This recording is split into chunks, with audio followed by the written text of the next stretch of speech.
గీతాంజలి, ఏంటి ఏం చెప్తావు? నువ్వు నా లవ్ చేస్తున్నావు అంతే కదా?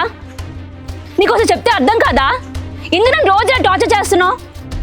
నువ్వు నాతో మాట్లాడుకుని మొహం కూడా చూపించుకో. ఛీ!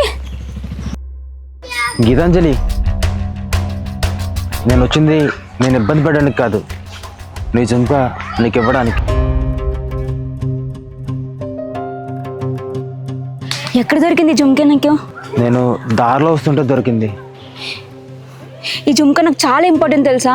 ఇది మా అమ్మ నాకు లాస్ట్గా ఇచ్చిన గిఫ్ట్. ఇది అది నీకు ఎంత ఇంపార్టెంటో నాకు తెలుసు గీతాంజలి, ఎందుకంటే నేను చూసిన ఫస్ట్ డే నుంచే నువ్వు పెట్టుకున్నావు.